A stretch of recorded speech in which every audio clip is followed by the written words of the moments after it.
We are hanging with Nen Chang, who is the artist responsible for this entire collection behind us here. Nen, thanks for hanging with us. No problem. It's nice to hang with you too. Yeah, that's fantastic. So tell us, first of all, let's start.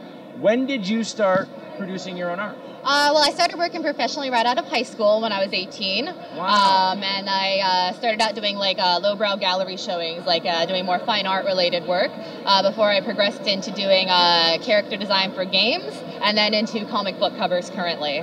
Wow, these are fantastic pieces, by the way. Do you have a preference as to how you like to create your art? Yeah, I mean, everything that I do is all traditional media, so it's all watercolor. Okay. I know a lot of people these days are doing a lot of digital art, so it's more rare to see people doing like things with like real paint. So I think that's probably why I stand out to stuff.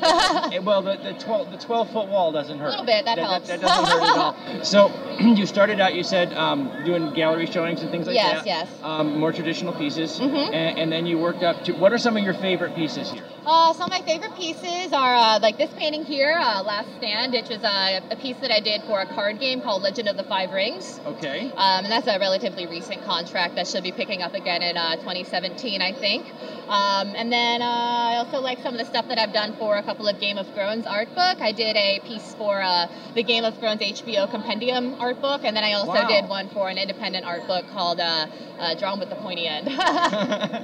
Well, I take it that you are not new to the con scene. No, I've been doing this for a long time. A very long time? Yeah. What are some of your favorite experiences coming out and talking to fans and meeting people here at the cons? I guess this doesn't really happen to a lot of people from what I understand, but people come to my table and they cry.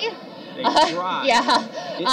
I hope that's a good thing. It's kind of a good thing. I guess the work that I produced when I first started working professionally in like gallery showings and stuff, it's a lot of like really visceral kind of like gut-wrenching work. And the period that I did it in, I connected with an audience that was like still in high school, I guess. So now that they've grown up, they remember these pieces like staying with them for their developmental years and stuff like that. And they come and they meet me and they cry.